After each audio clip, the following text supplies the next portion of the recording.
Let's take a closer look at longest prefix match. So each packet has a destination IP address, which determines where the packet should be forwarded next, and a router basically looks up a table entry that matches that address.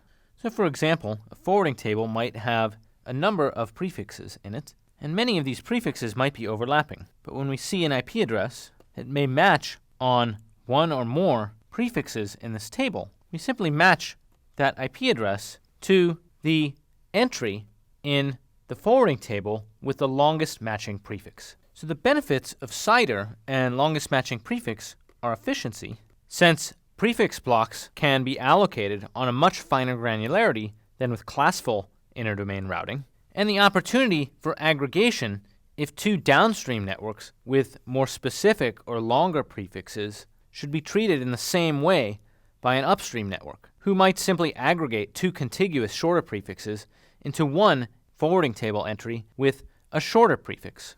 For example, a benefit for aggregation might exist if two downstream networks, A and B, each had /16 address space allocated to them, but upstream, all the traffic always came through the same upstream network, C. If the rest of the internet only reached A and B via C, then the rest of the internet need only know about C's address space, which might be 12/8. This might allow the upstream network to simply aggregate or not announce these more specific prefixes, since they're already covered by the less specific upstream prefix.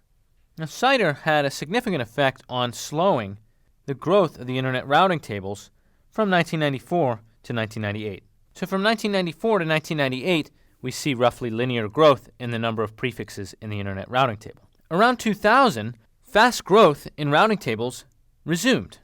You can see that growth here, once again, started to pick up. A significant contributor to this growth was a practice called multihoming. Multihoming can actually make it difficult for upstream providers to aggregate IP prefixes together, often requiring an upstream provider to store multiple IP prefixes for a single autonomous system. Sometimes those IP prefixes are contiguous and sometimes they aren't. Let's take a quick look at how multihoming can stymie aggregation.